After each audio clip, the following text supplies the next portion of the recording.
Се уште не е познато кој е вооружениот човек што пукаше од забава на новогодишната ноќ, но кој го одзеде животот на 2-годишно дете. Во раните утрински часови на 1 јануари заскитен куршум падна од небото во дворот на едно семејство во општина Газибаба, кое излегло да гледа огномет, но тој бил фатален за 2-годишното дете кое подоцна почина. Не станува збор за куршум кој што е директно насочен за да се застрела детенцето, туку станува збор за залутен куршум.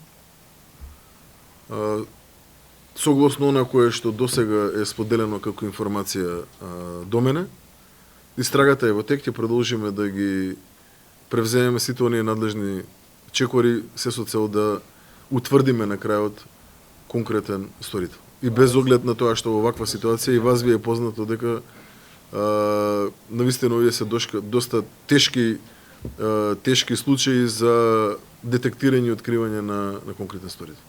Но ова не е единствениот случај. Министерството за здравство вели дека во текот на новогодишната ноќ извршени се 7 медицински интервенции врз пациенти повредени од пиротехнички средства. Од нив 5 биле деца, додека 2 возрастни се здобиле со потешка состојба, каде што едниот држејќи голема петарда во раката за време на експлозијата ги изгубил прстите. Министерот Азир Алиу рече дека никогаш не треба да се слави со оружје или пиротехнички средства.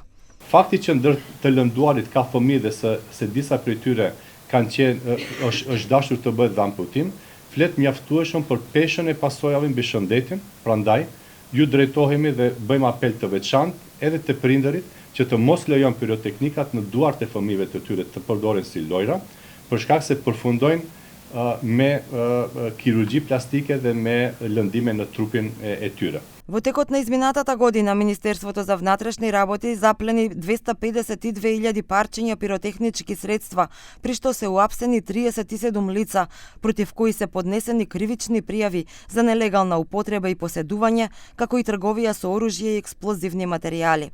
Во споредба со 2024 година, минатата година имало тројно зголемување на заплените на нелегални пиротехнички средства. Само во предпразничната акција се запленети 35 тони пиротехнички средства, каде што е уапсен и полицаец од Велес, вклучен во овој шверц.